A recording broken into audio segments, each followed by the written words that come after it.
Hello, everybody. How is it going? It is November 29th. This is the RambleCast, and I'm Cody Toombs. With me, I have a Corbin Davenport. So, how? Yeah, yes.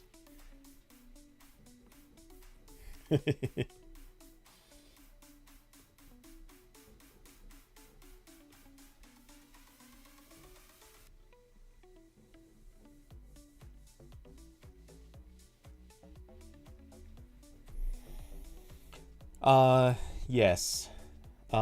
Well, strictly speaking, we were using Hangouts. Yeah. Well, yes. Yeah. Hangouts on here was so buggy. Um, but yeah, it was fun times. Oh wait, it says you're on mute? How can that be? Well, admittedly I did forget. Oh, I know why. Let's see. How do I fix this? Um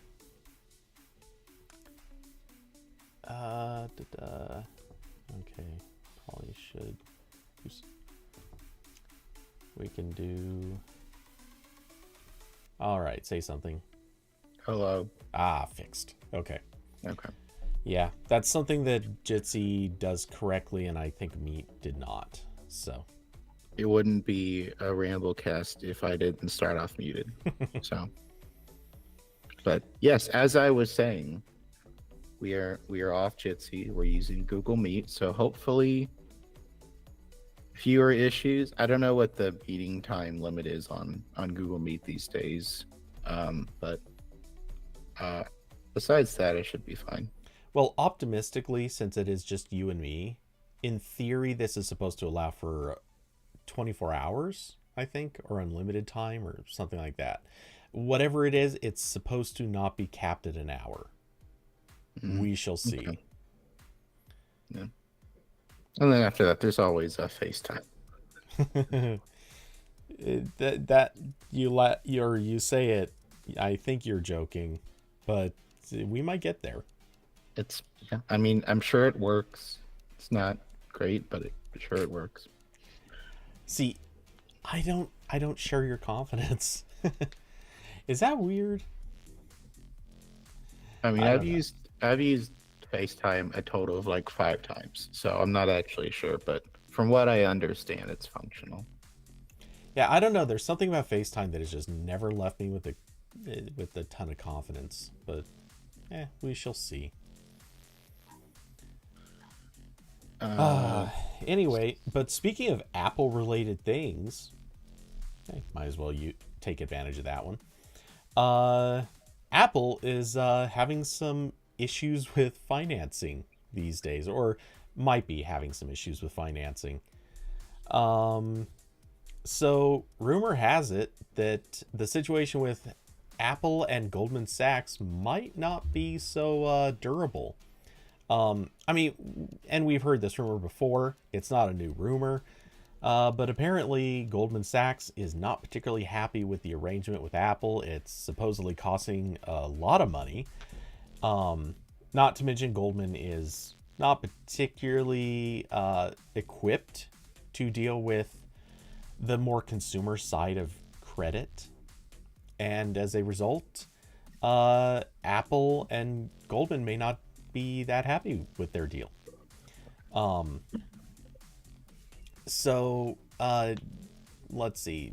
I don't think I need to explain this to anybody, but for those who may somehow not know, the Apple Card and the Apple Card savings account are both basically backed by Goldman Sachs. Um, it Goldman effectively is kind of the money in this situation. Plus, it has the FDIC ratings. It's got all the financial infrastructure and system to back this stuff up, and Apple is basically kind of the front end to this. Um, yeah, they are set up and regulated to the extent that we regulate banks in this country. yes, There's not a lot, but it's something that Apple does not have right now. Well, yeah, actually it is. You're right. It's not a lot. I mean, to be fair, technically it is a lot of regulation, but yeah. Apple doesn't have a bank charter. That's the main thing. Well, there's a lot of things Apple's missing that Goldman does bring to the table, but yeah, it's not enough. So anyway, at this stage, the rumor goes that Goldman apparently is unhappy enough with the situation, and previous rumors also suggested Apple wasn't super happy with it. Apparently Goldman wasn't issuing accounts to some people that obviously should have been able to receive accounts. Apparently there were complications with customer service and a lot of other things that Apple wasn't super content with.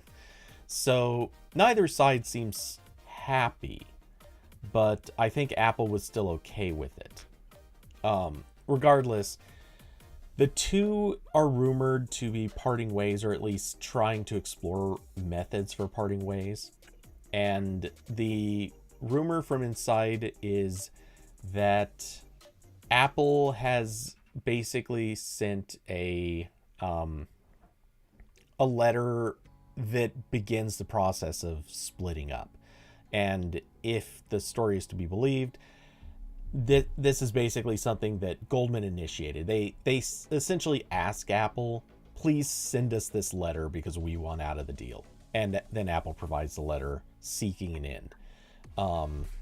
And if this does happen the way it's rumored or reportedly could go, then in 12 to 18 months, they might part ways.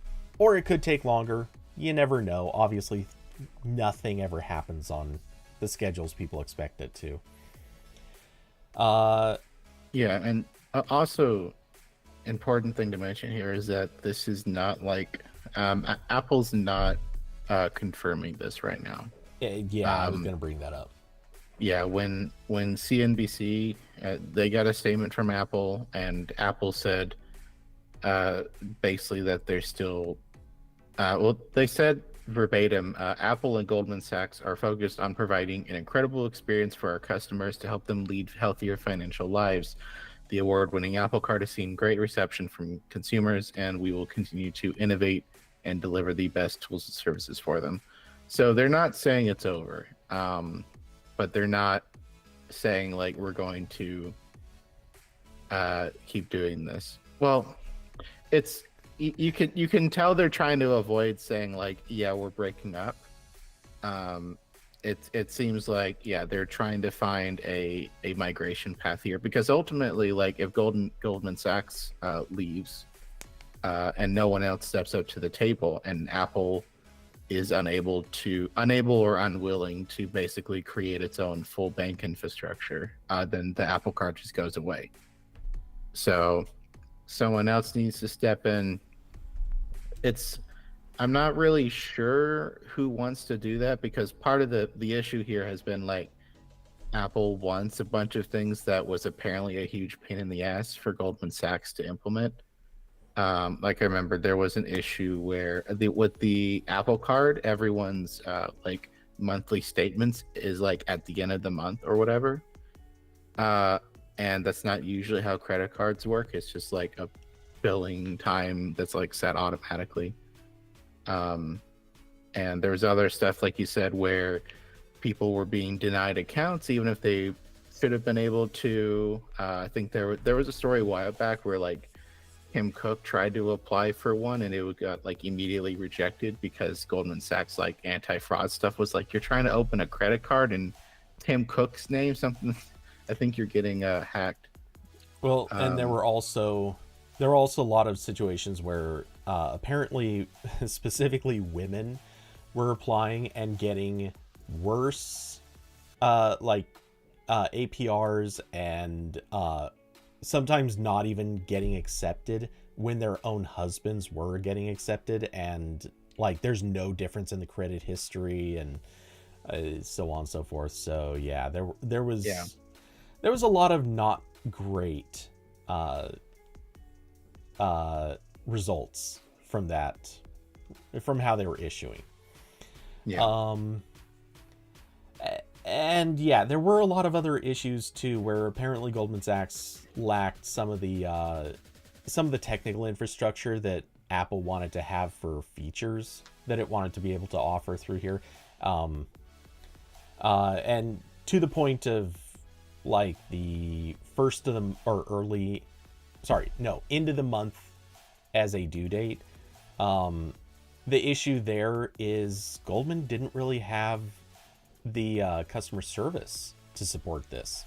So there was constantly issues with, I guess, just absolutely like end of the month overcrowding anytime people needed to contact Goldman Sachs and be like, hey, I'm trying to make a payment and things aren't working, or let me back in. I'm can't I can't access my account because of some dumb reason. Like these kinds of things, you need to be a larger consumer focused company in order to support that. And yeah, Goldman just really wasn't that kind of a company. Yeah. So yeah, like I said, I think both of these two were a little overly ambitious and just thought that they could make things work, and they were wrong. The writing's been on the wall too. We've been hearing this for 6 months. Yeah, it's been a while.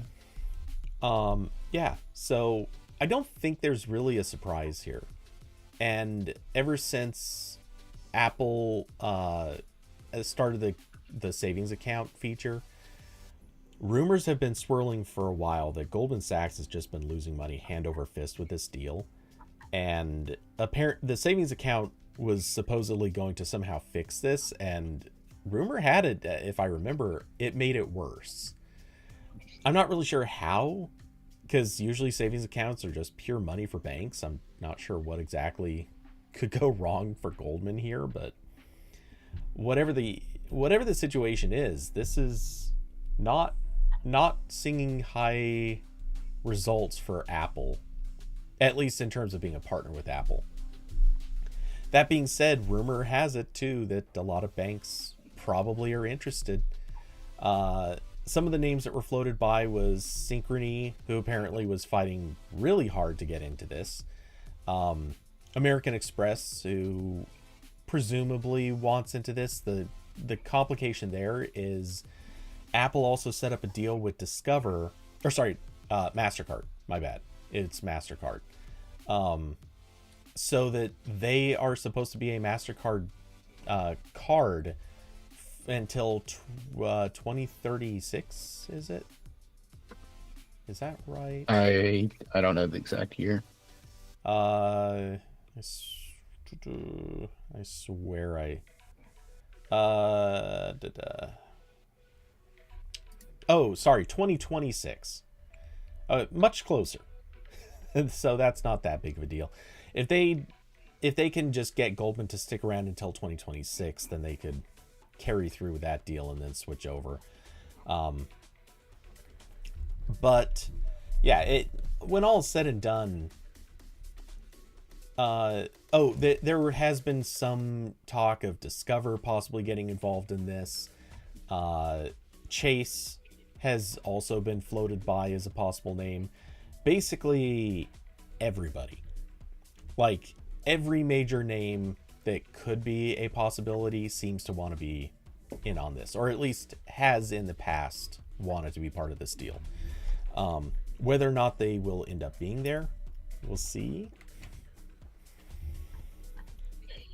Yeah, it's interesting because this is definitely a space that like Apple wants to be involved in, because one of the they just added buy now pay later to most of the Apple Wallet payment parts in iOS, which is horrifying, by the way.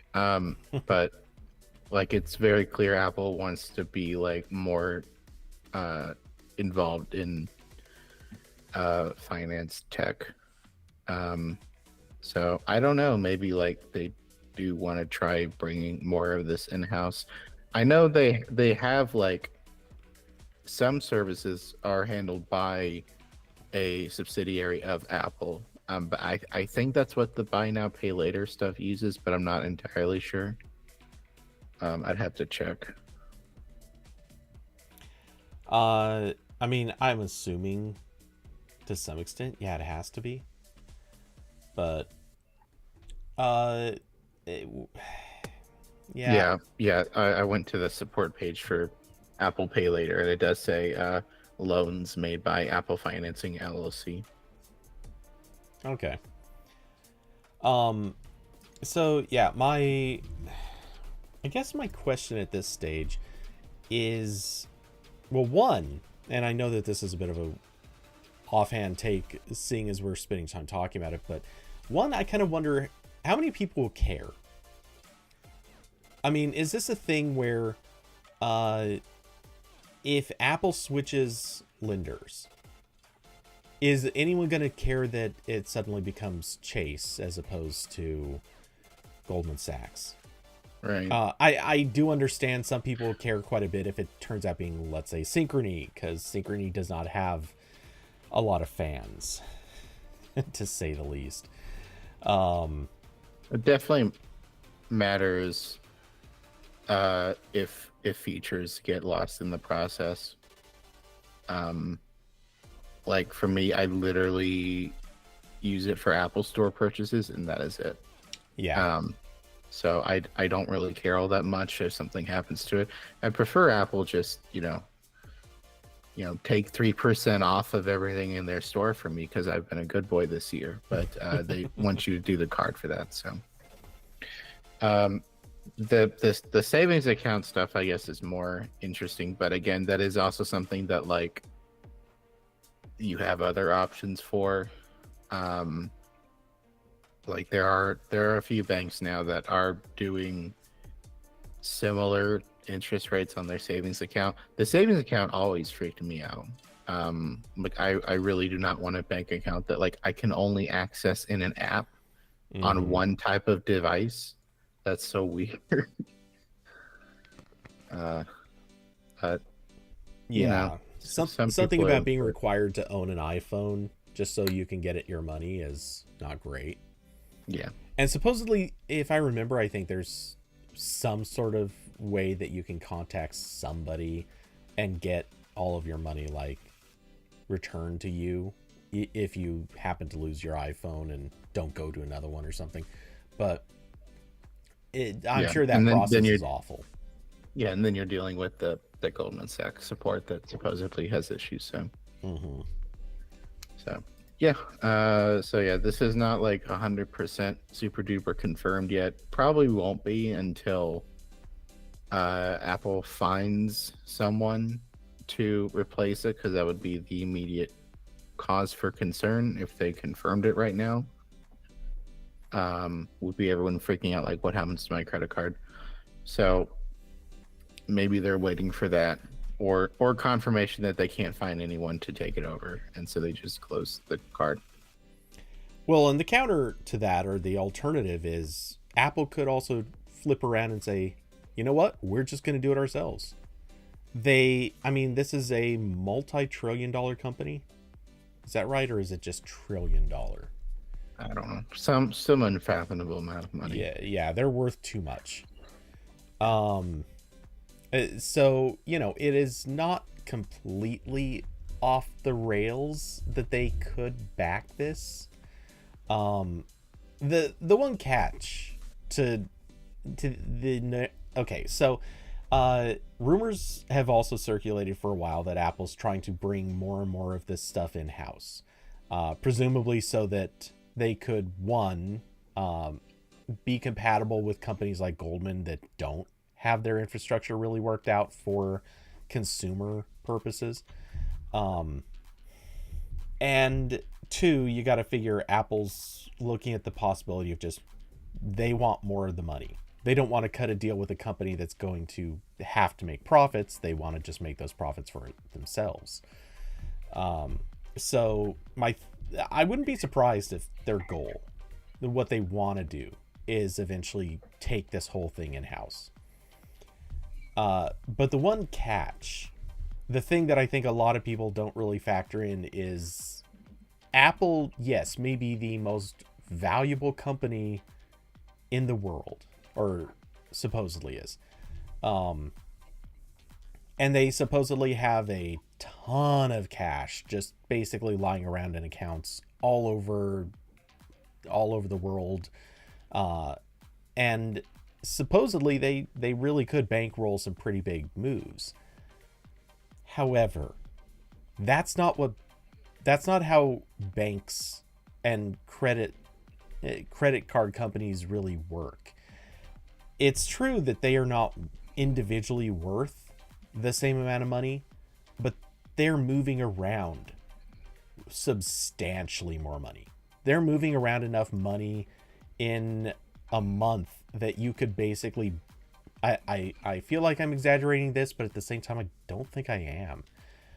I think the average transactions that a credit card company handles, the larger ones, you could literally buy Apple in something like a month of transactions. They're moving around trillions of dollars all the time. This is not that extreme of a thing.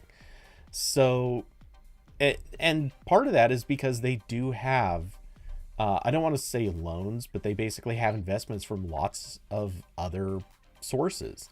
And so they're managing and holding on to money and debt, of course, from a lot of sources.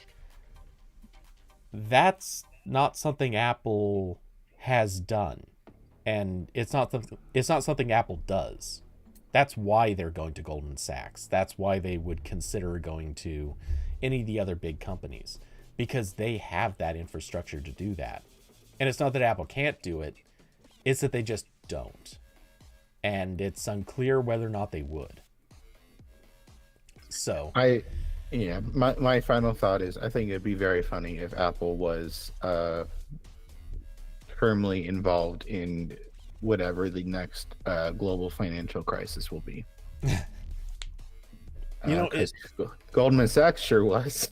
Yeah. So, And look at that. We bailed out Goldman Sachs. Nice to be an American. Oh, God. Apple being too big to fail.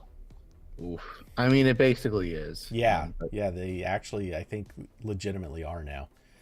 Yeah. That being said, the way you said that, it reminded me so much of how I always say, I think Google's smartest, worst mistake was shutting down Google Plus. Because, yeah, they shut down something that I think actually could have done really well and succeeded, but at the same time, man, they dodged a bullet by shutting down a social network just before social networks became the pariah of the internet. Just before Congress learned what they were. Yeah. They really lucked out on that one. Yeah, it's a weird thing to make a horrible mistake that happens to be like the best mistake you could make. And which is good for that reason, although I do think a federated Google Plus would go extremely hard in 2023. Yes. I would love to see that. We should make that. I think I have seen someone make either a like Mastodon app or a replacement front end that looks like Google Plus. I think I've seen that, but it wouldn't be this. So yeah, that's Apple stuff again. Nothing's like super confirmed there. Just kind of more of what we've already known, which is that this is not a happy relationship. There's some domestic abuse involved. Yeah. So, speaking of not that, Samsung has a desktop web browser now. So I originally saw this on 9 to 5 Google. I don't know if they saw it first. I know Sam Mobile also caught it fairly early. But there is now a Windows version of Samsung Internet, which is the Chromium web browser that has been shipping on Samsung phones and tablets for a very long time. And it's interesting because that is like the one single app Samsung has made that people want to use on non-Samsung devices. I guess smart things too. That's useful too. But it's basically just those two, because Samsung Internet has always just been Chrome, but the UI is more customizable. Like you can put the address bar on the bottom if you want, which is something that Google has refused to do on Android. And it has like content blockers and stuff, a couple other very small things. But the Android browser's been pretty popular, and now there is a Windows version that they sort of quietly dumped on the Microsoft Store. It's definitely not like ready. The product listing, if you go to it, is almost entirely blank. The only screenshot is just a screenshot of Chromium. it even has the like little warning bar, like, hey, you don't have Google API keys. So I guess that was just like a really early build or something. But you can install it. I installed it in Parallels on my MacBook. The splash screen is in Korean, and some of the other settings are in Korean, so this has not been fully translated yet. But it does seem to be Samsung Internet on Windows. This is not like an Android app running in the compatibility layer. Like you can kind of see in the like task manager. I didn't actually open inspect tools, but other parts of it does look like it's definitely based on like desktop Chromium. You can install, I didn't try it, but it prompts you to install extensions from the Chrome Web Store, which would only be on desktop Chromium. So yeah, so even though it is like desktop, it does have sort of the like classic Samsung Internet stuff. You can't move the address bar to the bottom, as far as I can tell. I don't think you'd want to do that on a desktop computer necessarily. Maybe on some of those 2-in-1 laptops, but that's about it. Yeah, well, or really any touchscreen, I could see maybe that being a thing. Yeah, but the rest of the UI looks a lot like it. It has the same option to force sites to use dark mode that the mobile browsers had for a while, and that's kind of popular. It also has this, it appears to have the same like privacy filters enabled by default. And it looks like you can also install other extensions too. Yeah, and Diablo said the next Galaxy Book. Yeah, that seems like what this is for, is because Samsung has already done this, where I think it was like 2 or 3 years ago when they either released the first Galaxy Book or they started really ramping it up. I'm not sure which of those, but that was around the time that they started porting more of their Android apps and sort of like Samsung ecosystem stuff to Windows. So that's when we started to get like a modern SmartThings app on Windows. I think there was one like a very long time ago that was broken and bad. And then like Samsung Notes, and sort of other ecosystem stuff, but there wasn't the web browser. So if you're using Samsung Internet, it's always been kind of a pain to like sync that in any way with like another browser. Samsung tried to make extensions and stuff for that. It didn't work well. But this does, I don't think it's like fully working yet, but you can log into a Samsung account and it will sync stuff. So this is interesting to me purely because Samsung is definitely going for like their Safari web browser. They're trying to build a web browser that works on all their stuff, and it syncs between all your devices.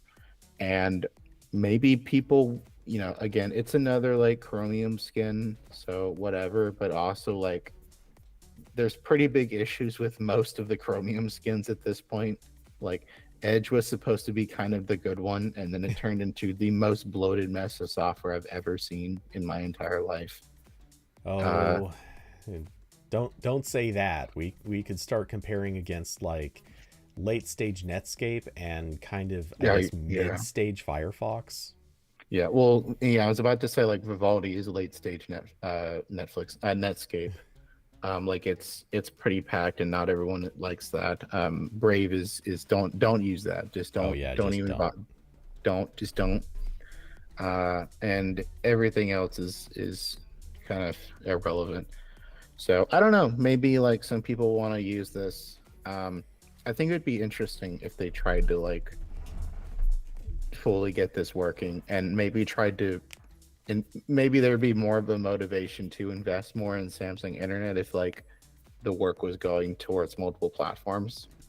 And I wrote about this at XDA a long time ago. I might sort of plagiarize myself and write it again, but with a slightly more modern take of I would like to see Apple bring back Safari as a cross-platform web browser, like at a minimum, bring back Windows support, because it would be not only a good like sort of balance of powers move against um, Google with Chrome becoming more and more dominant, but it would also kind of make sense as like a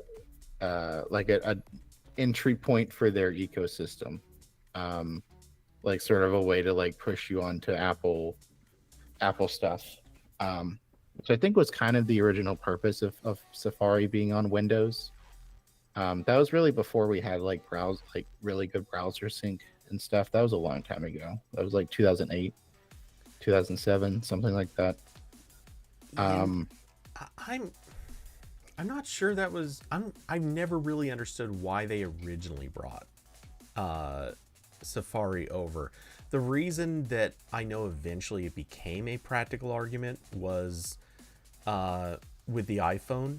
They wanted developers to be able to like web developers to be able to build Right. websites targeting iOS's specific version of the web that they supported on just the iPhone and iPod Touch, or what would eventually become an iPod Touch.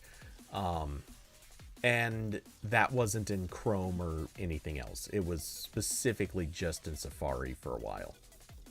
Later it was added to Chrome, kind of. But yeah, so that was a reason back then. But then at a certain point they were like, yeah, let's just make iPhones support the web. And at that point, they didn't really need people to be using Safari on Windows anymore.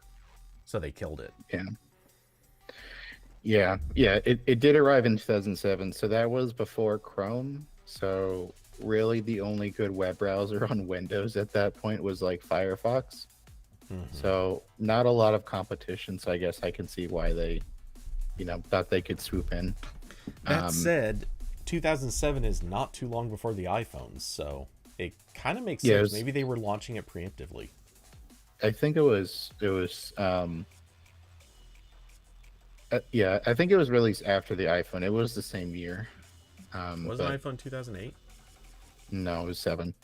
Oh, okay. 2008 was the 3G, and then the App Store launched that year. But yeah, so again, kind of, I can see that sort of strategy as something that like Samsung might want to try, where it's like something that sort of gets you in. Although I think, I don't know, it's interesting. This is kind of the thing I want to see more of, where like what can actually give Google some competition in terms of like being the only browser. Again, it's a Chromium fork, so like on a technical basis, it's not competition. It's kind of helping that like the underlying monopoly stay in place, but it's something, Yeah. Some of those browsers like turn off the more offensive parts of Chrome. So I don't know. It's interesting. I do want to see what happens here.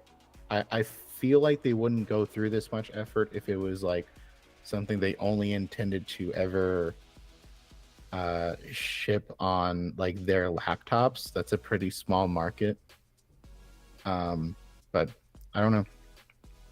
It's interesting. Yeah, I have to imagine that they know.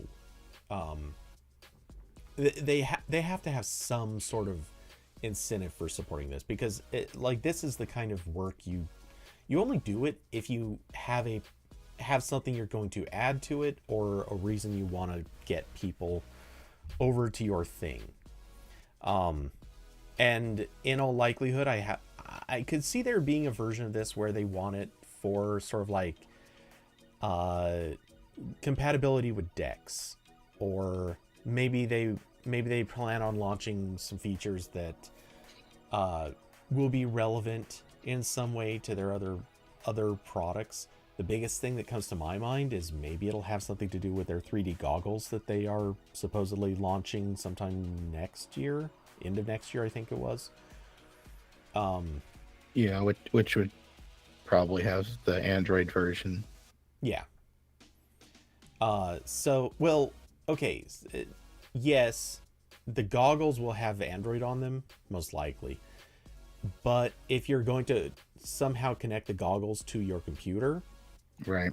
then features in the browser might be relevant. And the browser obviously would not be Android, it would be this version. So, yeah, I could see reasons for this. In fact, possibly even necessity that you have this, but at the moment, I'm not really. I can't think of much that they're going to do that would incentivize anybody to get this.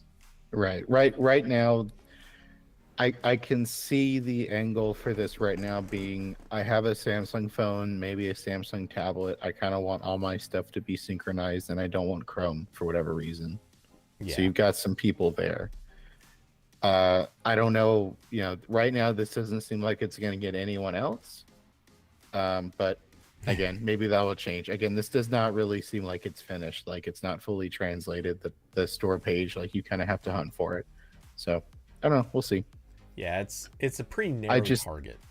I just think it's interesting, and I do wish Apple would try to make Safari cross-platform again. Because fun fact, WebKit is still actively maintained for Windows, because other projects use it.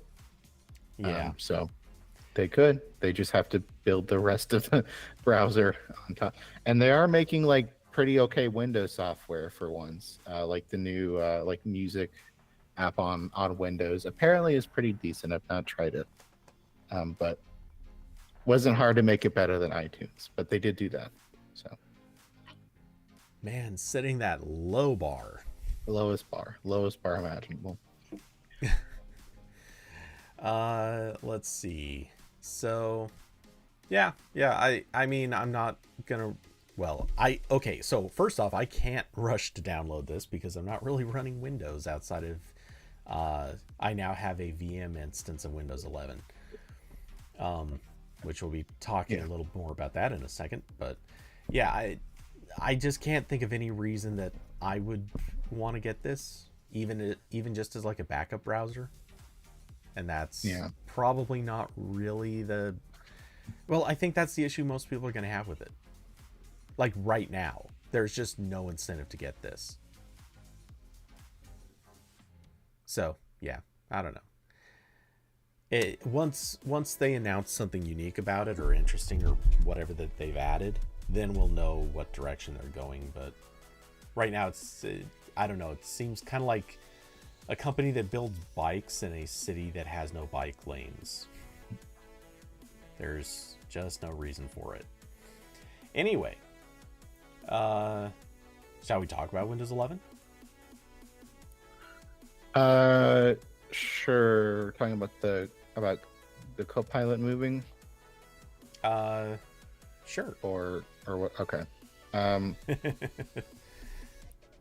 So, okay. There was a while you intro this, I will be right back. I need to go check my package. Okay. So earlier, I think this was earlier today, yes, the 29th, Microsoft released a new insider preview build of Windows 11. So it's like their early alpha beta quality stuff. And it moves, I'll put a link to this in the YouTube chat. One of the changes in it is that they're moving the button for their AI assistant, Microsoft Copilot, around.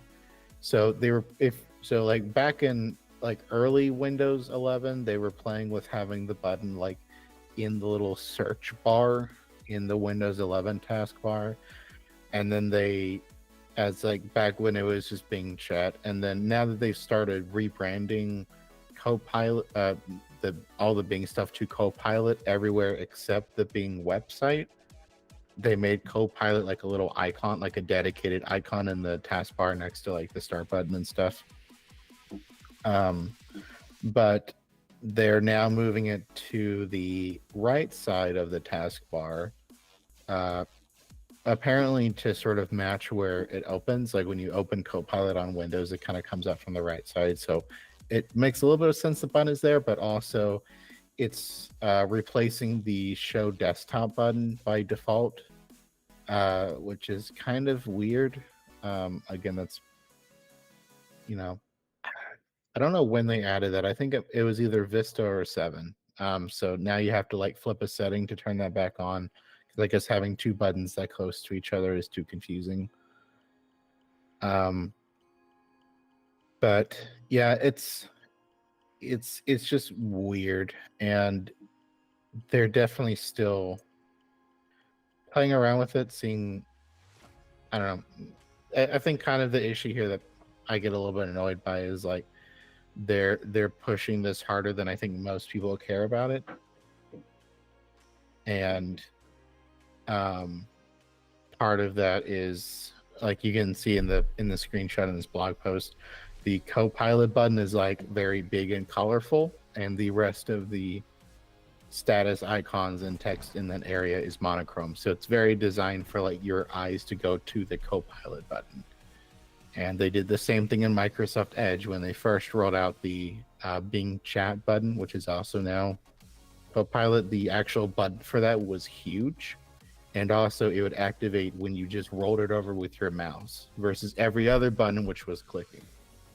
So just great behavior. And sort of related, did you have any comments on this one change specifically before I segue into another Windows? So, a couple of comments. First off, I didn't think about it before, but you were just commenting on how it's got color to it and everything else is monochrome or close enough to it. And it immediately reminded me, for the first time since I've seen this, it clicked in my head, oh yeah, Apple did the exact same thing with Siri. There was, when Apple first added Siri to Macs, the button was in color, and it was also right around the time that they added the touch bar. And the touch bar, almost everything was in monochrome, but the Siri button was also in very, very rich, colorful form. They were pushing Siri hard on the Mac, and as people have since proven, no one cared. So yeah, I feel like there's probably some similarity here. The other thing is, this reminds me, or this brings me back to something I said months ago when all of the companies just first started pushing the chatbot kind of thing. I remember saying that basically just watch, because we're going to see Microsoft shove Bing Chat or some sort of AI stuff into everything, because right now it is the thing that they lead on. Obviously OpenAI technically is leading, but OpenAI and Microsoft are basically one and the same. So at this stage, we're seeing it. Like, they're trying really hard to make sure that Copilot is their big Windows feature now. It's a thing that's supposed to draw you into using, or draw people back into using Windows. And it is the one thing that they have outside of games that really shines above, let's say, Mac OS or any form of Linux, or for that matter, Chrome OS. Because even Google is not quite as far along with Bard or whatever as Microsoft is. So yeah, I'm pretty sure they're going to be pushing this hard. And right now we're seeing, if anything, I would actually say Microsoft is being on the subtle side of it. Kind of. Yeah, the button could be bigger. It Yeah. could it could expand beyond the size of the taskbar, like the start button Yep. was on like Vista and stuff Yep. when it was like but yeah. Um Or it so could auto open, kind of like the rollover you were describing earlier. I mean it might. I have not I don't have this on my Windows 11, so it might do that. Well, whether it does or doesn't now, we can't rule out that it just will someday. Yeah. Like Or it might start Windows, looking at things that you're doing and going, "Oh, I yeah. detected such and such. Here's how I could help you. By Yeah. the way, I'm I, secretly Clippy." Yeah, as soon as you type like Chat GPT in any text box in Windows, it'll alert you. just like Edge does if you ever try to even think about downloading Chrome. Yep. Like, no, don't go there. No, Um, you don't have to leave the comfort of your OS. You can get all of ChatGPT right here. Anyway, you yeah. you wanted to move on, or Yeah. Well, I have my other Copilot gripe, which was this was I think the 16th. Was that 2 weeks ago? I don't know the passage of time anymore. It was sure. it was Yeah, almost 2 weeks ago.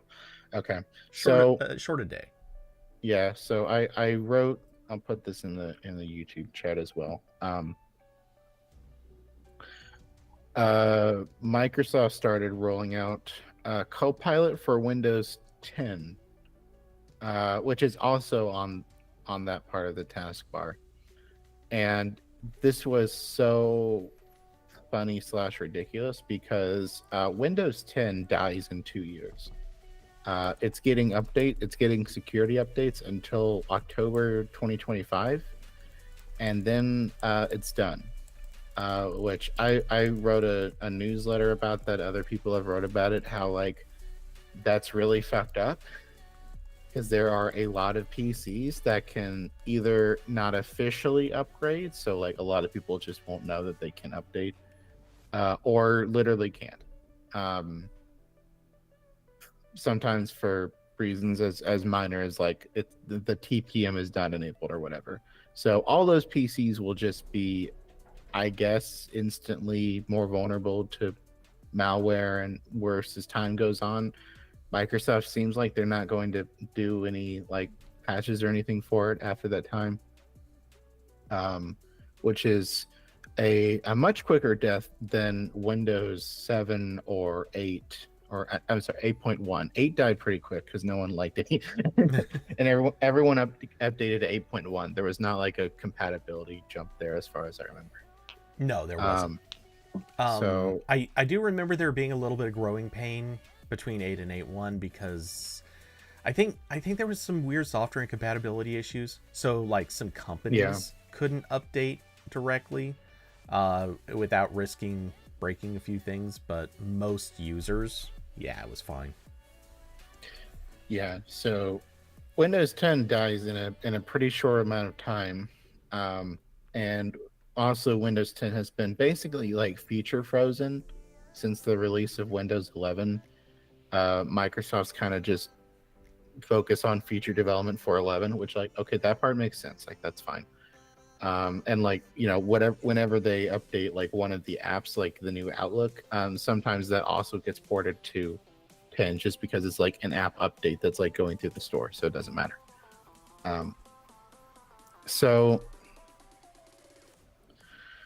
that makes it all the weirder. Where like Windows 10 development's done.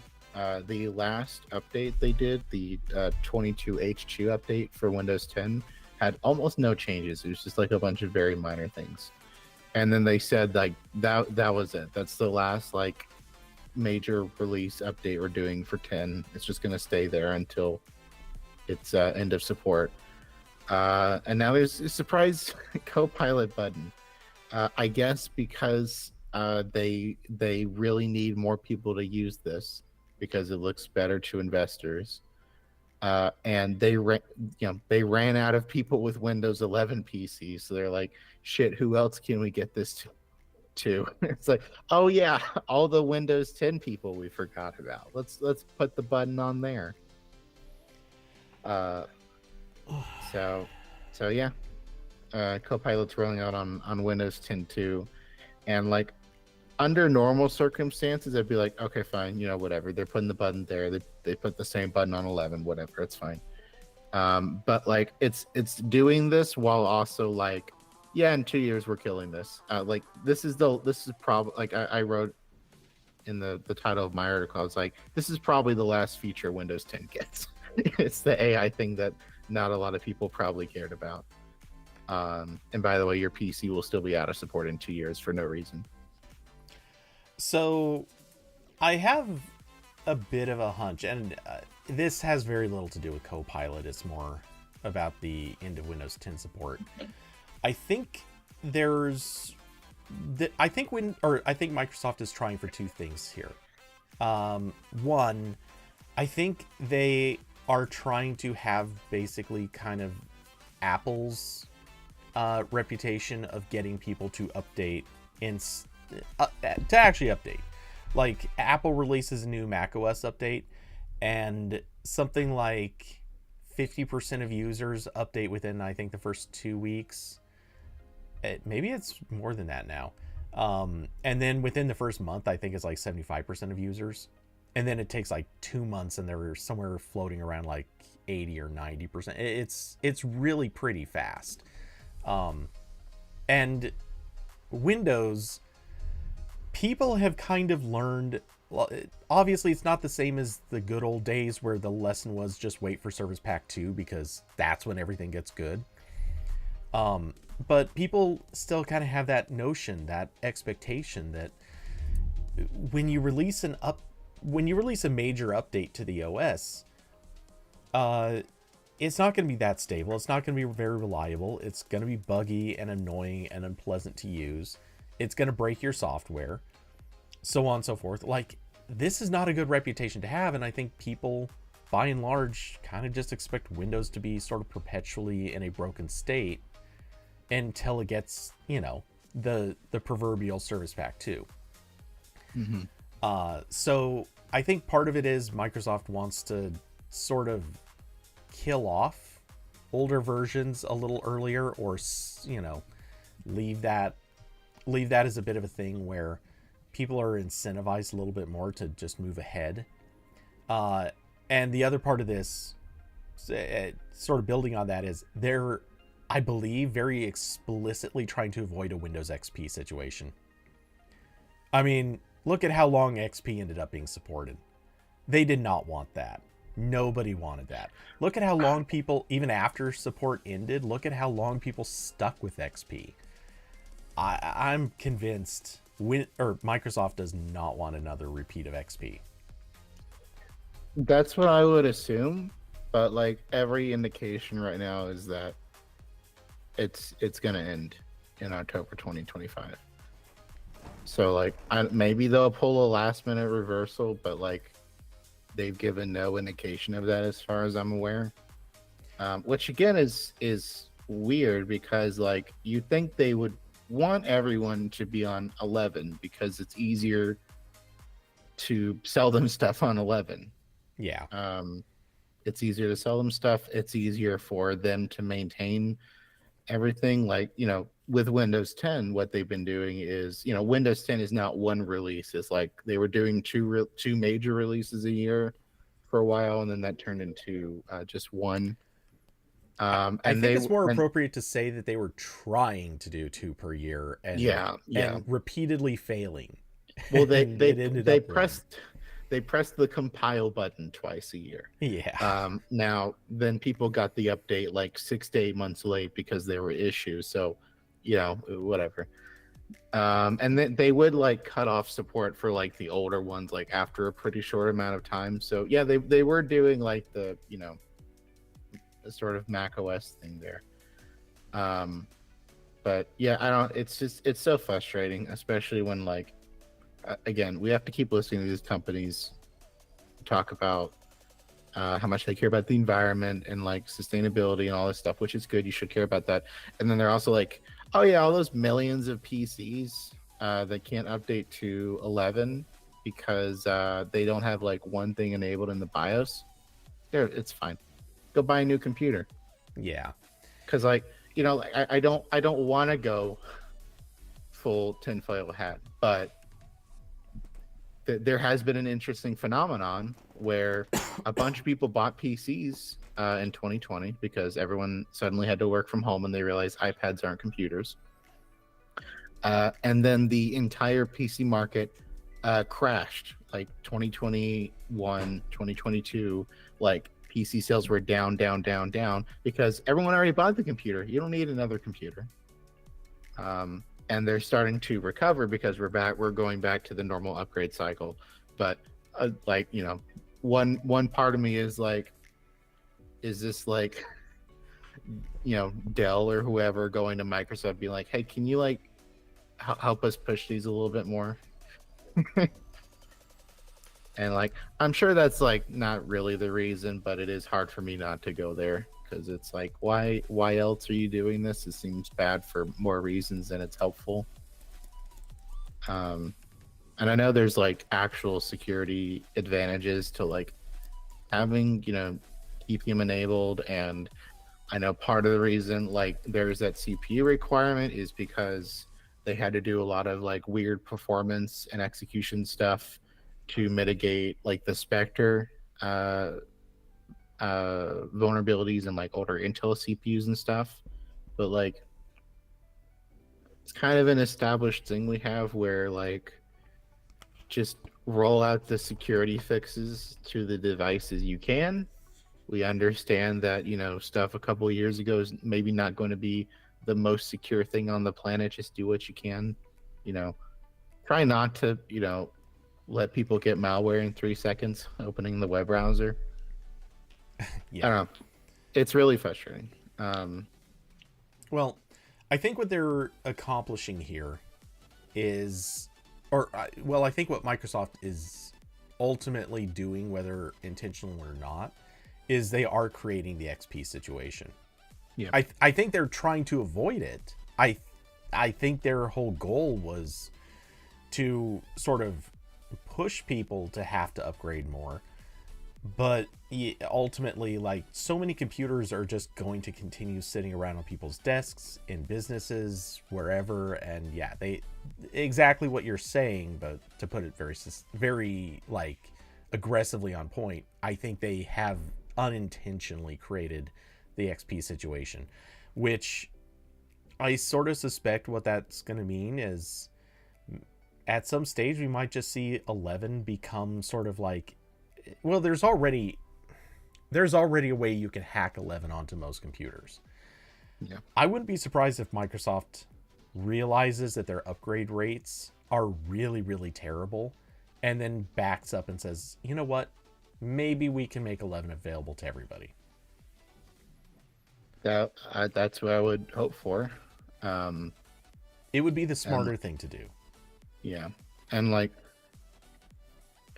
yeah, there's like there are a few like definite like hard requirements with 11. Like Windows 11 completely dropped support for 32-bit CPUs, and I think they bumped up the RAM requirement because Windows 10 was really low in terms of those minimum specs because they were still trying to make like cheap x86 tablets happen, and they did not happen. So there's like a little bit of hard requirements, but it's not drastically different. But yeah, I mean, I hope that whole situation changes. And there's some discourse about Windows 11 in the chat. I've definitely said this like 20 times, but I want to like Windows 11. There's a lot of really good stuff in it. It feels like the first time in over a decade that Microsoft is actually like going through all the like old crap in Windows and cleaning it up and getting rid of what can be rid of. But then they're also it's continuing the Windows as a service model where it's pushing you to Edge, it's pushing you to OneDrive and all this other stuff that's annoying. So mixed feelings there. Well, again, I'm mostly Mac now. But yeah, but most to be of that fair, was Apple just... does the same thing. I mean, they push you to iCloud, at least if they think they can. It's not. It's not as bad. It is. They do definitely do it though. Yeah. Um, Well, they're a little less brazen. I would say they're equally annoying, but they're less brazen about it. yeah, like really, the big offender with Windows 11, right? Well, I would say Apple includes more sort of free stuff that Microsoft wants to charge you money for. Like Apple does have Keynote and Page and stuff, like their Office Suite as a free app. It's not very good, but it is like totally free. Microsoft is now unwilling to do that part. So there's like a little bit of that. And I would say the main offense with Windows at this point is probably just like giving you like full screen pop-ups about Edge on a pretty regular basis, and Apple does not do that. If you don't want to use Safari, they don't really push it all that much. Microsoft is very very aggressive about Edge. I set up a fresh Windows 11 VM recently, and like when you open Edge now, there's like 3 pages you have to click no or skip or something on. Otherwise, it will not only make Edge the default web browser, but it will also like copy everything in your current browser over to Edge, which is really fucked up. Yeah. So, good times. Yeah, Diablo said still salty about those tablets, especially the ones with low storage. Yeah, a lot of those had like 32 or 64 gigs of like the cheapest eMMC memory imaginable. I remember when I was working at Office Depot in 2016 as my first job, and we had like some very cheap early Windows 10 PCs on like the demo area, and there was like a very sad, like I think it was like a Dell like 11-inch laptop, and like the demo unit, I'd look over at it and it have like the file explorer open with the C drive as like 20 megabytes free. I'm like, oh man. So like, now I was not normally the person people talk to when they were like over there like trying to buy a computer, but when I was, I would be like, please don't buy that one. Yeah. Please don't. Your life will be worse. You can put an MP3 on it. Yeah. The original iPod had 5 gigabytes free. This does not. Oh god. Oh jeez, that's so horrible. But it's, Microsoft has always had a problem with this. I remember going back to that really rough time period in kind of the early days of the iPhone and Android, when Microsoft was or had still been pushing the Pocket PC, Windows Mobile platform,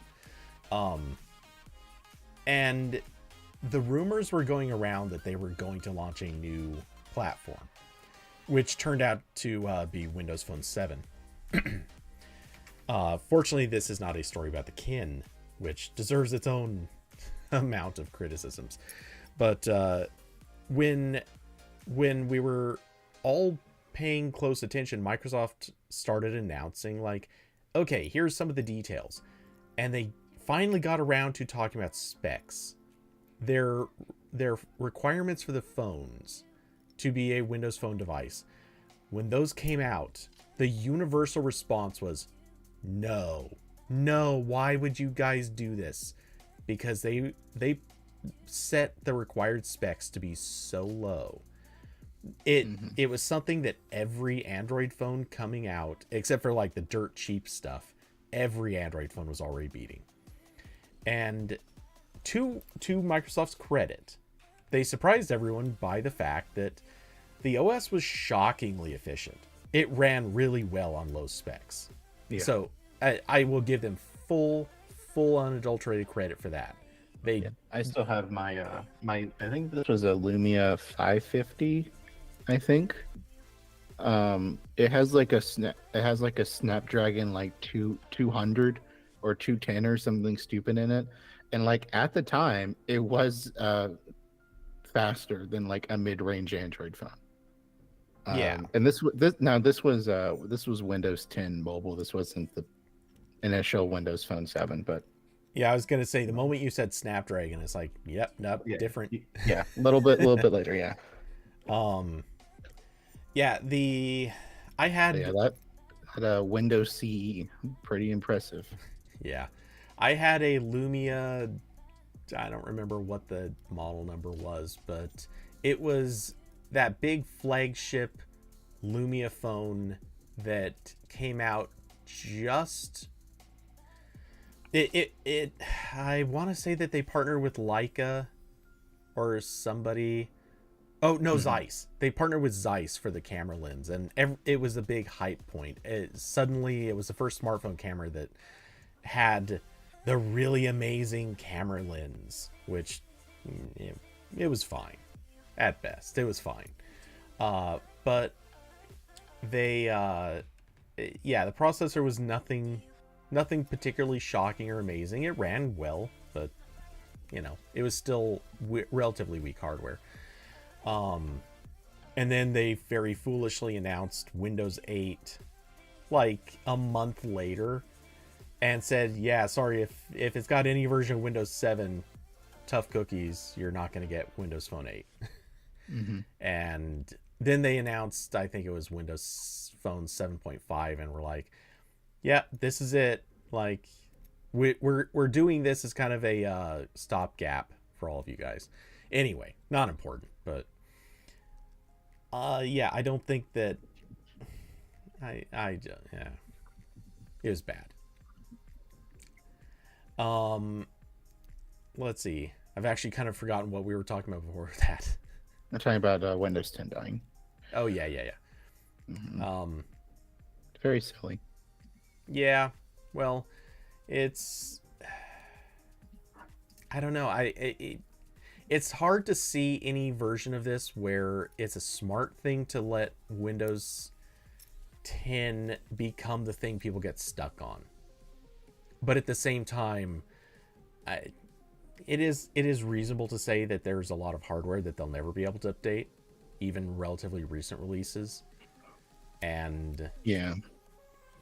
yeah, I would say like if they came out and said another 2 years of security updates or 3 years of, obviously the more the better, but like if it was 2 or 3 years, I'd be like, all right, I guess it's fine, because like at that point you're looking at like the newest incompatible PC would probably be like, you know 7 or 8 years old. It's like, all right, that's like kind of when people like replace their computers. That's probably fine. Yeah, it's the same thing with like Android phones, where now like the Google Pixel's getting, I don't, whatever it was, like 6 years of security updates, something like that. And it's like, okay, most people like replace their phones like before then, so like it's probably fine. Again, I'd love it to be for forever, yeah. I was gonna but say it's I like, think it's 7 years. okay, yeah, it's I, like, I was trying to remember 7 or 8. yeah, yeah. So it's like, again, I'd like it to be for forever, but like I guess it's you know more than like probably most people are keeping the phone. So yeah, yeah, just a little bit longer, Microsoft. That'd be good. Um, and also maybe make Windows 11 less shitty. You might convince more people to upgrade. But Yeah, that's the that's real test. that's okay. Um, so yeah, I So, guess I can do like one more, and then I probably need to go. okay, well, I don't really. I'm not going to count this as one more, but I'm just going to make a quick mention since we kind of skipped past it. Part of the other Windows 11 Insider Preview announcement, nearby sharing is going to be supported, and as far as I can tell, this is the actual nearby sharing that that was introduced in Android ages ago, or well, not ages. What, 2 years ago, 3 years, something like that. So this is the sharing over Bluetooth with Android devices. Um, like I said, not really making a topic out of this, just For those people who have actually wanted to use this feature and were disappointed when it kind of launched but didn't really launch before, yeah, it's coming. Let's see. So there was also okay. Just quickly looking over things that were posted into the channel. This is probably the one that's most topical.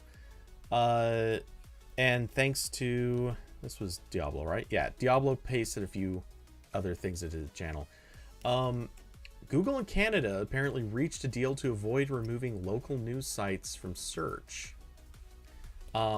Which, yeah, that's one of those things you'd, in some weird way, I kind of had my doubts that this was going to happen, but this is obviously kind of connected to that story that originally started in Australia, where a lot of news companies were basically complaining that Google, Facebook, I think Reddit, I might be wrong on that one, and a few other companies were basically just sort of harvesting too much of their articles and including too much snippet in their like search results and news aggregators and everything else, and as a result they felt like they were losing money, whereas Google and Facebook and everyone else basically came back with, but you realize we're giving you a ton of exposure, like no one would even find your articles if not for us.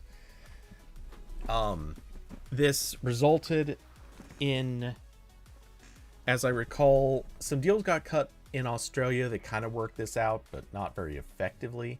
And right around the time that those deals were being cut, Canada started saying, no, we want in on this action too. So let's see. According to the update, Google and Canada have reached a deal to avoid removing links to Canadian news publications from Discover, News, and Search over the so-called link tax legislation. This agreement involves Google making annual payments of about 100 million Canadian, or around 73.5 million USD, to Canadian news companies. Google will now be able to negotiate with a single group that represents all publications, which limits arbitration risk. With this deal, Google says its core issues will, with the bill, have been addressed. So, yeah, basically throw money at it, problem goes away. Yeah, I pulled up Associated Press also covered it. I think it was basically the same information. They said Canada's government said Wednesday it reached a deal with Google for the company to contribute 100 million Canadian dollars annually to the country's news industry to comply with the law. Yeah, so I think it was kind of less money than like Canada wanted, but that's better than what would have happened, which would have been Google removing news results from search and kind of like tanking the search traffic, and then like maybe eventually revenue of like any websites with Canada people. I don't really know how that worked. Like, were they going to block news just to Canadian news outlets or everyone in Canada? So at least the way that it works in Australia, if I understand correctly, Australian news sources, basically none of their snippets appear for anybody who would look at them. Right. So yeah, it just completely, it effectively makes them invisible for as far as the internet mostly is concerned. I think you still get search results. Like they'll appear, but I think they appear without snippets. And very notably, Australia again does have a deal like this with Google and Meta.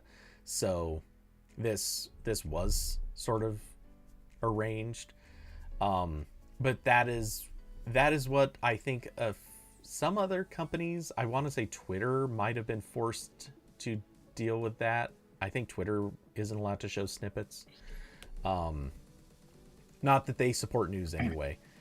Not that they show previews of the article for anyone now. Yeah. They don't even show titles anymore, which is hilarious. They're rolling that back like a tiny bit, but yeah, they don't care. Like you still get like shitted on in the algorithm if you dare post an external link. Yeah. Yeah. Which is funny because they want people to post within their limited character set, like whole articles, because that's somehow better. Well, Cody, if you pay for the premium, you get more characters, so that solves your problem. Woo. Yeah. This article from AP does also mention that Meta has still not agreed to this at all. So they're still on track to pull news whenever the requirement comes in, which I guess is 2024. I don't know what this says.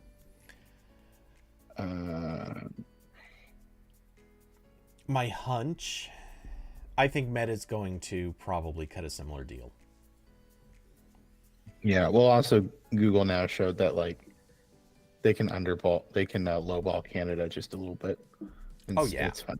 So, well, and ethically, or well, I don't know that ethics really plays into this, but to be fair to both sides of this argument, or both parties in this group, on the one hand, if Google effectively stops serving up news from Canada or Canadian publishers, well, yeah, that's terrible for Canada and would be really devastating to the news organizations and Canada as a whole. I mean, really. Google does have... Whoops. Of course, I activated like everything with that. Try again in a few seconds. The mic's off. Every single thing activated. Thank you for that. But yeah, if they were to pull support for those publishers, I mean, they can still show up in search results, but if they basically pull snippets and pull them from Discover and do this and do that, like, honestly, yeah, that is going to be devastating to Canada's news organizations. So Google really had the upper hand in this. Logically, they just simply do. The counterpoint is, yeah, they shouldn't be making as much money as they are without giving something back. And yeah, that's fair. This does seem like a good thing. And I expect Google's probably going to find ways to sort of penny pinch this down in the future. But if that's the way it goes, that's the way it goes. Yeah, I know almost nothing about Canadian law, but it seems like the easier way to do this would have just been like, if you are a media company in Canada, we will cut you a check every year as the Canadian government.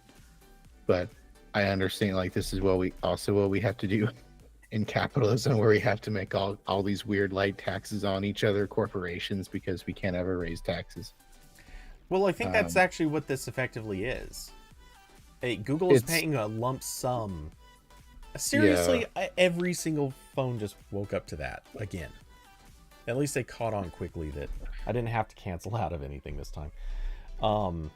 It is Google paying it. Well, AP says Canadian dollars to the country's news industry. Is that like a fund, or is that like I've got the Wikipedia article open for this.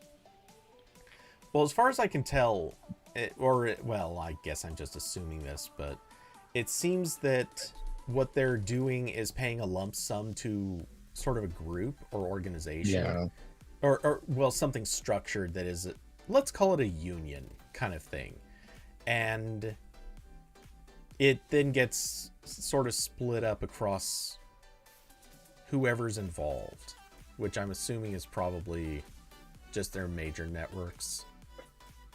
Yeah. Maybe. I don't know. Again, I don't know anything about Canada, but I would like to move there. feel like that's too close to here if things go wrong.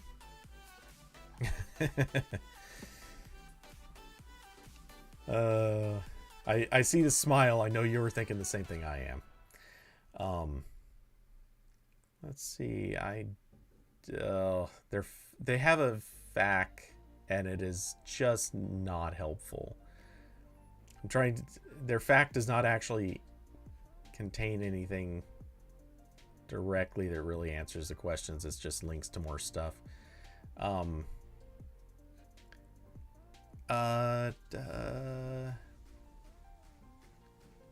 Okay, my guess is I think the Google News Initiative, I think, is probably what they're technically paying into, and then that, I think, distributes the money. Mm-hmm. Again, seems like it'd be easier just for Canada to have a pile of money that it gives to industries that thinks are important, but that's dirty communism. Okay, I don't know if you're kidding or not, but Canada actually does have that. Wow. they very much do. It is different from like how things work with the BBC, but right, BBC it's is similar. like, yeah. Canada likes to have sort of a hybrid model. Think somewhere between PBS and BBC. Like kind of that middle road where you still have for profit, but Canada as a country is like, oh, are you true patriotic Canadians? Yeah, okay, here's a bunch of money. It's cool. As long as you're Canadian enough, we'll give you money. I'll be a Canadian media company. You might actually be able to. There was this thing years ago, and it's really funny because if you look into the history of it, it really stands out. And I think they still do this, but any TV show that, or movie for that matter, that highlights Canadian culture or the qualities of Canada, I'm not kidding, any kind of show that does this would automatically be eligible to get these fairly large payouts of money. And so for a while there were TV shows that were popping out of Canada that made no bones about the fact that they were just trying to get this money, which led to one of my favorite things ever in a show that hardly anyone saw, but it was one of the best shows ever. It was called J-Pod. It's based on a book by Douglas Copeland by the same name. Great show. It even included the late Alan Thicke. But at like one of the episodes of the show, they even made a whole point of just straight up talking about how great Canada's healthcare system is and how much it sucks for one of the characters who is a former Apple employee from the US who was not yet eligible for Canada's healthcare system. And yeah, the show is a unapologetic, like, it should be an American show, but they chose to have it set in Canada where it's also filmed. And they hyped up the Canada aspect so much. And apparently like half of the show's budget was basically just the Canadian government being like, yeah, you mentioned Canada being good. Here's another big stack of bills. Here's another big stack of bills. And yeah. Thank you for clarifying shows that are set in Canada and also filmed in Canada, because we have a lot of movies and shows that are set in America, but they're all filmed in Toronto. Yeah. Well, and they make no money off of Canada. It's like half the Marvel movies. Marvel movies are either subsidized in Toronto or subsidized in Atlanta. Those are the two options. Yep. Which is funny because all the soundstage technology is developed in California. Yeah. But yeah, anyway, I don't even remember why that was significant, but it's funny to me. Also, if anyone ever has the opportunity, watch J-Pod. It's such a good show. CW stuff all shot in Vancouver. Yep. I'm convinced CW doesn't even have like studios anywhere else. I'm sure that they just have them all in Vancouver. They do all their casting in Vancouver. Anyone who they want to bring in who's not from there, who's not a Canadian citizen, they fly them up there and work out the visas for them. I think they have everything locked away. Yeah, no, a lot of movies and shows. Also, a lot of video game stuff in. Oh yeah, all voiceover stuff is recorded up there. I think Toronto. Where's Ubisoft? Are they Toronto? I know they're in French Canada area. Ubisoft. I thought they had two studios. They're French, but I think it's their main studio or like yeah, one they of definitely the have bigger one in ones. Montreal. That's right. Yeah, And Montreal has like a bunch of weird, or Quebec. I think it's Quebec. Quebec has a lot of like weird employment laws where like you have to be able to speak a decent amount of like French and English to get a visa there because they're weird. there's a lot about Quebec that is weird. Letterkenny people know what I'm talking about. Yeah. But yeah, I think you're right. You are expected to be able to speak some amount of French just to be able to hold, like, I think it's any customer facing position or anything that's involves like business to business. So like even PR people, Yeah. I think they all have to speak French or something. Yeah. They're really dogged about their, French is the language that they speak. Yeah. Like, period. So unfortunately, that's off the table for me because I'm unable to learn other languages sufficiently. So I'm gonna have to go to Vancouver. Look, I've been to Vancouver. Worth it. I've been to Vancouver. It's been like 10 years, but it was nice. Wow. You know what? Actually, I think I was there like, I want to say 11 years ago. Maybe it was 12. So yeah, that very similar timing. It was great. I liked it. 9 out of 10 would go again. Would Vancouver again? Yeah. So yeah. Anyway, happy to see Google has worked this out. Kind of think it's funny Meta hasn't solved their issues quite yet, but I can't believe Meta doesn't want to support journalism. That's crazy. After they ruined how many media companies? yeah. Well, I have we love media companies, guys. Why don't you make videos on Facebook? We definitely will not inflate your views and make you think you're making more money. Yeah. I'm gonna bet. Well, not bet. I'm gonna predict Meta will just sort this stuff out in the 11th hour. They'll do it. They're just gonna wait. It's gonna be like a Congress spending bill. Yeah. That, or they're gonna try to see if they can actually throw their muscle around and do the whole. You know what? Let's just see what happens. Let's see if Australia, or sorry, let's see if Canadians are okay with just not having this stuff, and test it for a month and be like, see, we can get away with this, or maybe the other version. The RambleCast has become a Canadian media company pawn. If they will send me money, I don't care if it's in what's it called, Loonies? RambleCast LLC, Canadian organization. Everything stays exactly the same, but the OBS template just has like a pattern of the Canadian flag repeating, and there's like a little like low resolution GIF of like a beaver somewhere on the screen. That'd be cool, actually. Honestly, as you were saying it, I was thinking, I wonder where I would find that. I want to find it. I want to do it now. It'd be cool. Valnet Tech. Yeah, Valnet's Canadian, so I think Canada owes me a paycheck. I think that's how this works. I mean, they literally owe me. Yeah. I mean, that's not even a joke. That's also not funny under the circumstances, but yeah. It's funny because it was unexpected, but should have been completely expected. Yeah. Although to be technically, fair, I did predict it.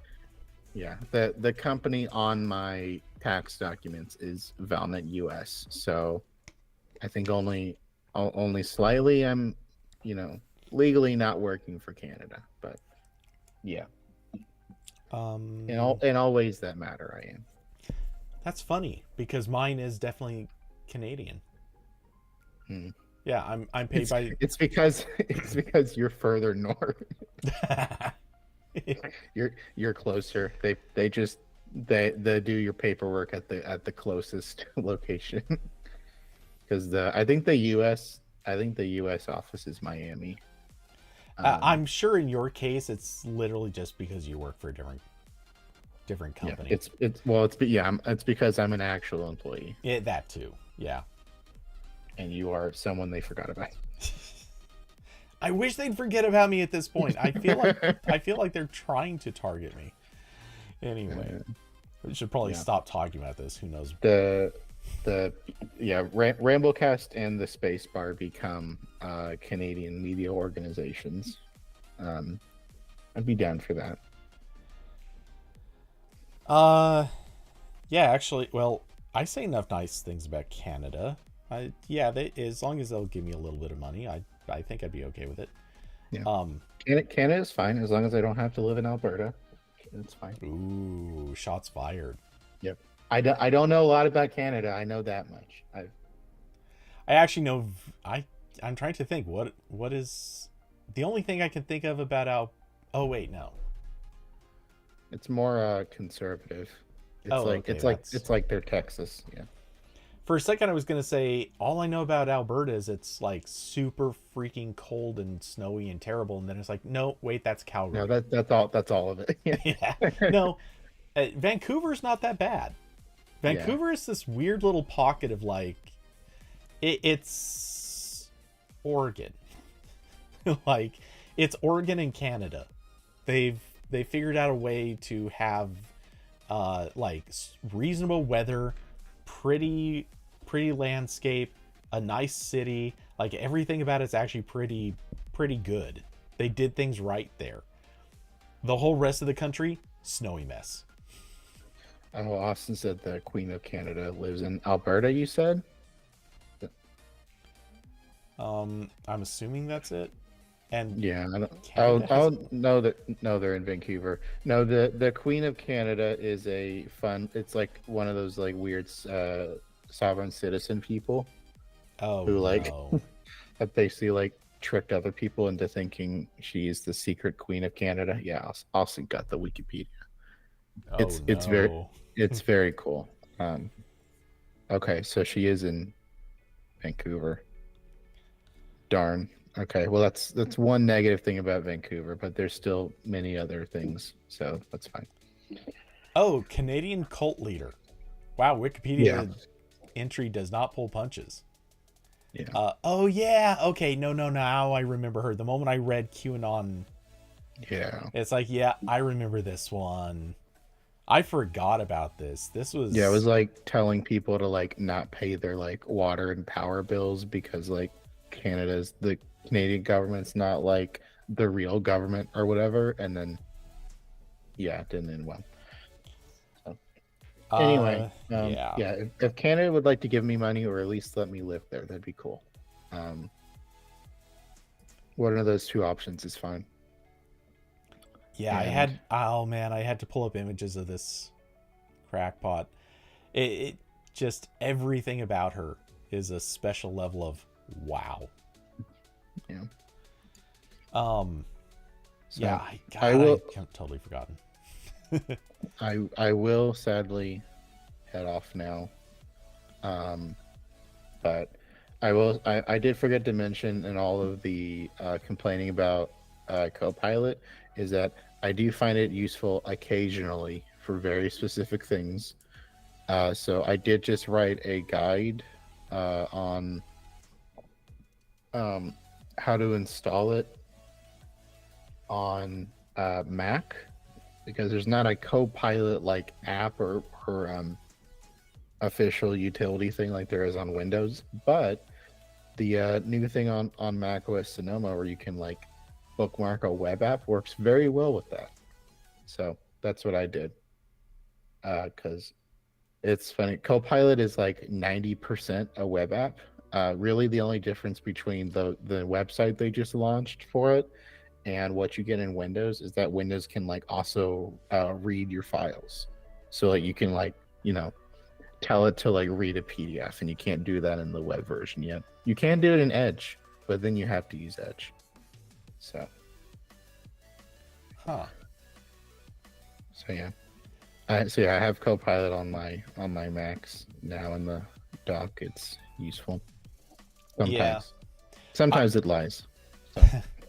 I'm still eager to see them do the like the full OS integration with like extensions and software support and more capabilities, because I think that's going to be interesting to see in both really good ways and some terrifying, cringy ways. Yep. So that's it for me. I gotta head off. Okay.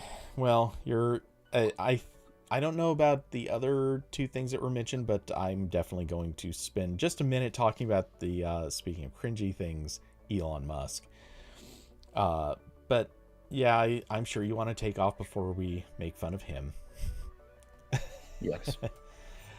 All right. Well, since you've already pitched Spacebar, I assume you're ready to go.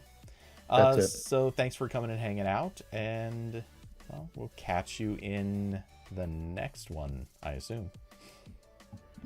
Probably. I don't know. I'll figure it out. Yeah. All right. Bye-bye. Adios. Okay, so as promised, we're going to make fun of some Musk. So thanks to Nils for posting these to general. I'm impressed with how just comically stupid these are. I managed to read through them a little bit. This is obviously from The Verge. You can tell by the styling. I'm not exactly sure what this is on, so I'm gonna be lazy and not pull up the article, the page. But I I just love that Elon is just straight up like taking shots at the advertisers who are not advertisers anymore. He is accusing them of blackmailing him because they're pulling ads from the platform, and it's like, at this stage you can't call it blackmail. Blackmail is when you know something about someone and try to keep it, or you threaten them with making it public. Blackmail in this case, no, this is not blackmail. This is arguably maybe a little extortion, but not really. Because I don't think the advertisers are sitting here saying, oh, you know what? If you apologize for saying anti-Semitic stuff, and give us a deal, we'll put our ads back. Like, that's not what, as far as I can tell, that's not what anyone's saying. They're literally saying, screw this. We don't want our ads up next to Nazi content. That seems like a low bar, but evidently not. It's a challenge for the Musk to get that that's a problem. And then the other set that Nils captured, going in the order it was posted. Musk did say that the anti-Semitic post was a mistake. Shocking. He admitted something he did wrong, or something he did was wrong. Though he still really didn't admit to it being wrong. He basically just said his mistake was giving any credibility to the post because it gave other people the ability to take a shot at him. he's not really confessing to his comments or behavior being a mistake. He's only confessing it was a mistake to let other people have more surface area to attack him on. Which that's the classic, like, I'm sorry that something I did made you feel bad. I'm not sorry for what I did. I'm just sorry it made you feel bad. Like, that's the level of evasion that exists here. But I think the most important part of this, the most interesting part, is this last one. The one at the top. Quote, "It's gonna kill the company," Musk says. The advertiser boycott could be X's downfall. He seems somewhere between resigned and mad. That will be what bankrupts the company, and that is what everybody on Earth will know, Musk said. He gave a shout out to Bob Iger during his "Go F Yourself" bit. I love it. I love it. The guy spent so much money on buying this, and one, he can't keep it upright. And to be fair, Twitter has had financial problems for a long time. It was really not going to be an easy thing to sort this out. He made it substantially worse, and he did everything he could to tank it. So much so that I kind of wonder if maybe this was on purpose. Like, some of the decisions seem like genuine efforts of a crazy person to make it profitable. Others seem like the genuine efforts of a crazy person to try to kill the thing that they've got. And I can't really decide which version of crazy he managed to achieve. But it seems like both. Let's see. The other side of this too. Did I post this in? I'm trying to remember where I posted this. Yes. Okay, so this is a small thing, but yesterday, and I posted this into the politics channel early this morning. I don't know how many people saw this, but yesterday, Elon Go to Gaza was trending on Twitter, and apparently it had been trending for about 24 hours. Because apparently he went to the Middle East and he visited, I believe he visited Israel and Netanyahu, but then proceeded to not go anywhere near Gaza. Therefore, and pretty much everyone is saying, or he made a bunch of stupid comments, and everyone's like, yeah, what you needed to do was drive the few miles to Gaza and see what has been done to it. You need to see that there are whole like city blocks that are just leveled. This is not just a lightweight thing. They're actually doing bad stuff there. So yeah, this is I think it's funny. He buys a company for billions of dollars and he can't even help but get owned on it. He owns the company that owns him. It's pretty special. The man's a genius. I'm telling you, he's a genius. Totally brilliant. Anyone who argues is obviously just a hater and doesn't get it. I hope my sarcasm is as clear as it could possibly be.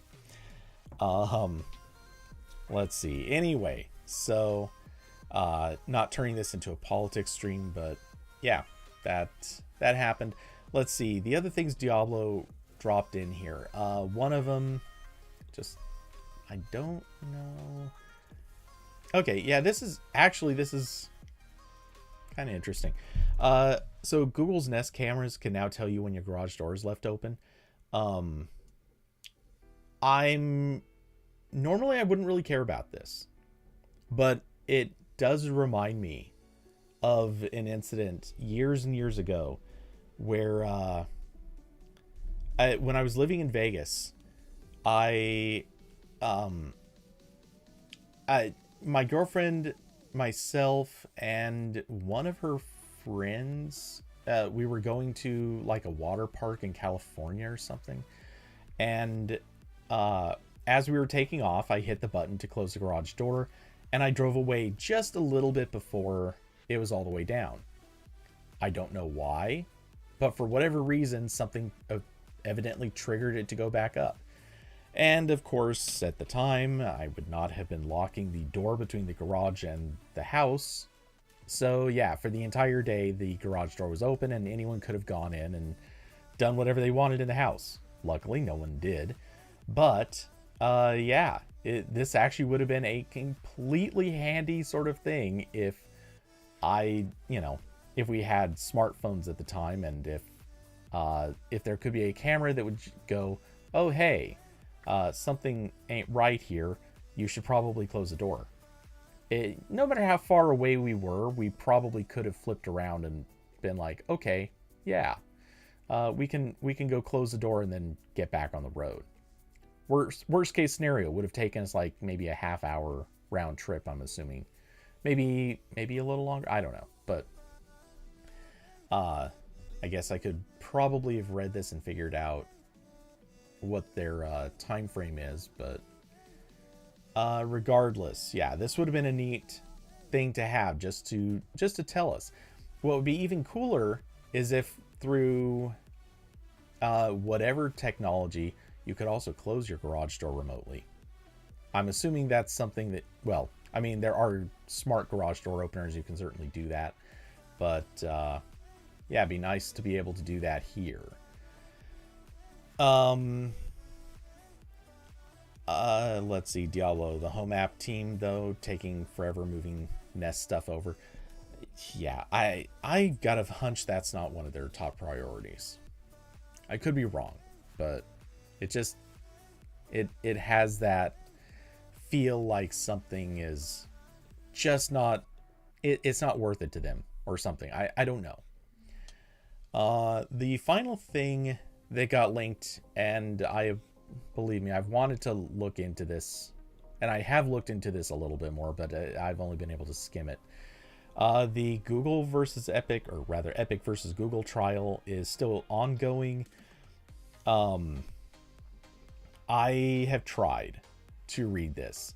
A lot of what gets posted, or at least from what I'm reading through lately, it's been a whole lot of like, hey, someone got called to the stand. They said a lot of nothing for like an hour. And then the other lawyer gets up and then basically shoots every hole in their testimony and has turned this into really what feels like a delay tactic. I'm starting to wonder if both companies have decided they just want to keep this going as long as possible, because that's kind of how this feels. It's not the longest trial. They've had 13 days of testimony so far.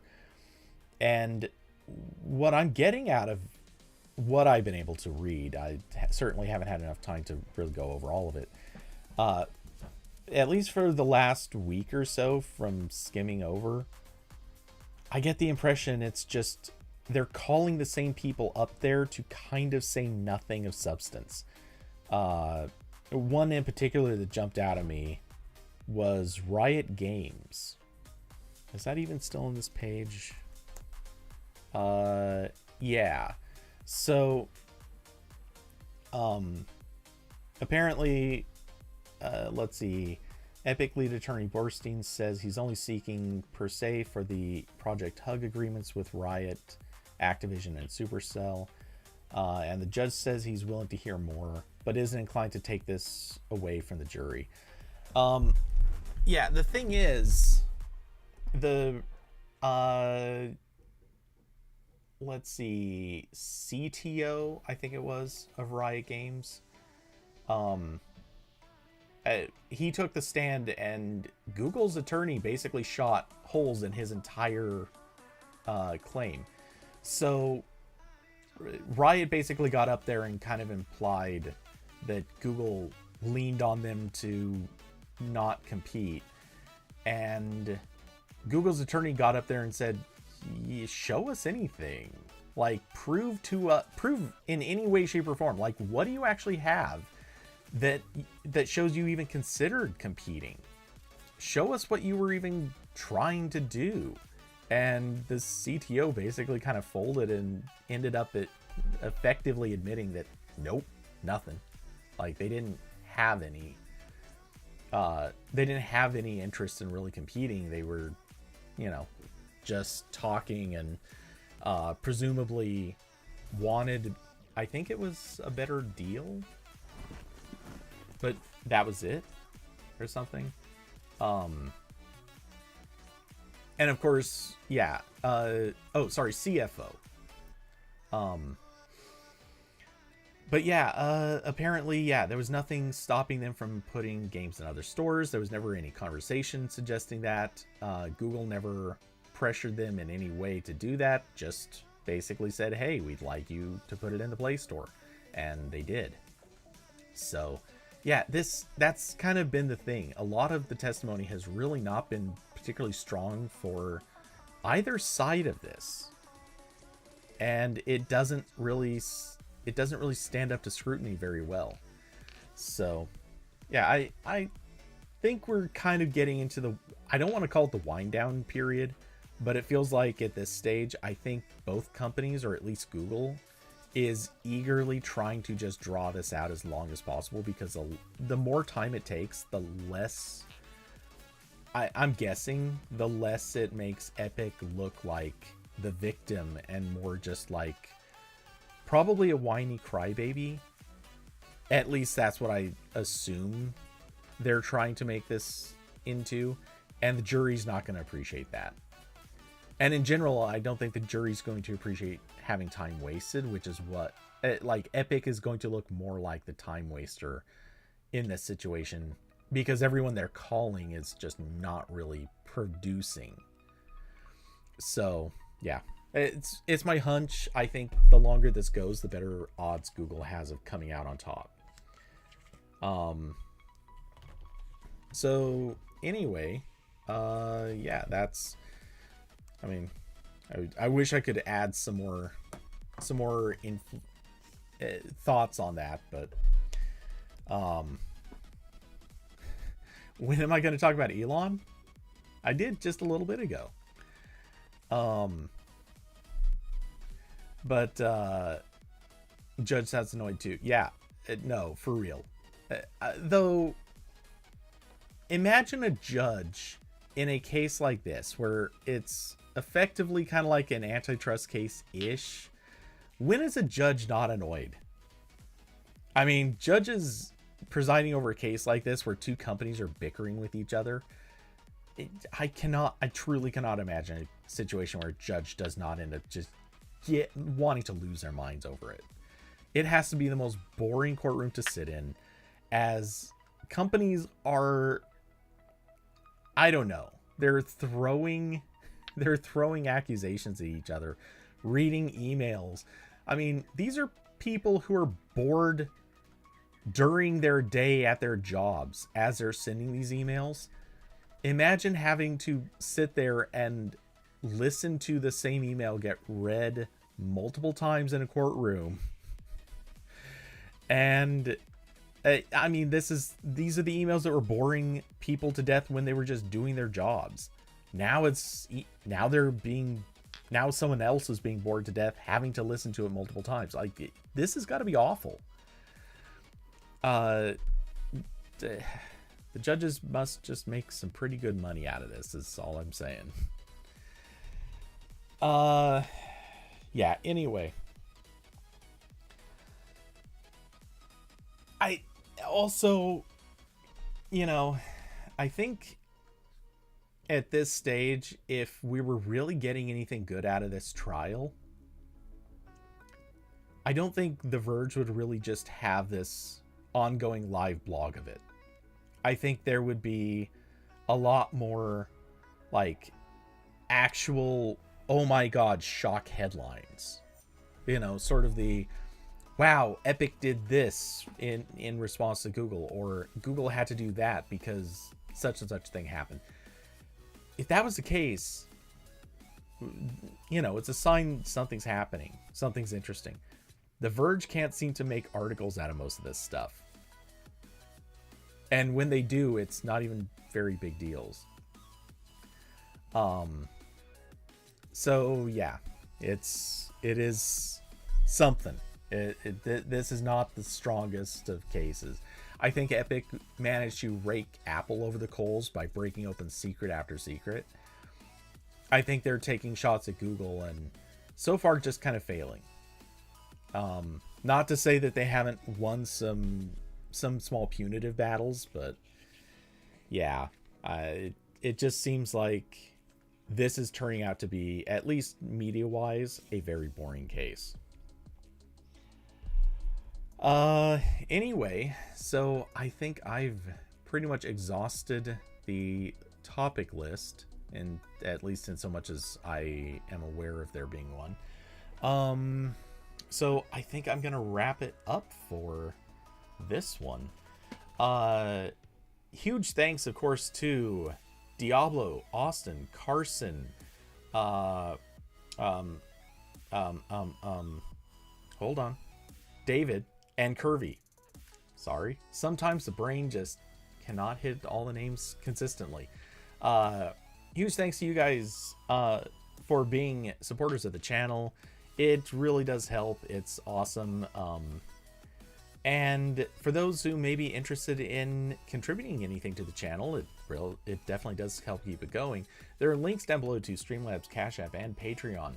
Of course, huge thanks to those of you who've hung out in the chat. All the names that I mentioned before, plus... Oh, wait, actually, I don't think David was in here. But also, huge thanks goes out to Nils and naturally Corbin. Both of you, cheers. Let's see. Trying to think if there was anything else. I don't think so. Anyway, so I did receive something earlier today that I'm looking forward to talking about in the future. Not that it's that interesting, but it's a thing. Let's see, and let's see. So I will be doing game streams this weekend. Should be kind of the norm. And RambleCast next week. And somewhere fairly soon. Carson, I wish. I really wish. Because I have a Pixel 8 Pro that really... I don't like leaving it naked. I want to clothe it. I just want to clothe my phone. Anyway, so yeah, what am I gonna... Oh, yeah. So, yep, gaming this weekend, RambleCast next week, somewhere coming up soon. I'm thinking we'll have to do a holiday special of some kind or something, especially since news is just totally gonna flatline in a couple of weeks. And so yeah, maybe Corbin and I will turn it into, I don't know, maybe we'll do like a movie discussion or something. I don't know. But with that, thank you all for coming by, hanging out, and being part of the conversation. I hope you have an excellent rest of your week, and seeing as we're coming up on the start of December, merry preparations for Christmas, holidays, or something like that. Oh, Carson, is Techathon happening again? You know, I honestly don't know. We have a Discord for Techathon that has been completely dormant since it looks like April. And as far as I know, there's not any discussion of another one. So yeah, I don't know what's happening with Techathon. I think if I remember, I want to say I think Techathon got held up or started a few weeks later on this last time around. Might be wrong on that, but I thought that happened. So yeah, I don't I don't have any sort of knowledge on this. Technically, I've never been part of the planning committee on this, so maybe there's stuff happening behind the scenes, but maybe not. I just do not have that much information going here. Let's see. So yeah, anyway. And Austin suggesting boot up the Nexus 5. Wow. Do I know where it is? Actually, I think I do know where it is, at least. That'd be something. Drag that one out of the trenches. See how many apps even still update. But yeah, anyway. So, and here I am forgetting to change scenes. Sitting there the whole time with the Google versus Epic headline up. All right. Anyway, so I hope you all have an excellent rest of the week. And I'll see you in the next one. Good night, everybody.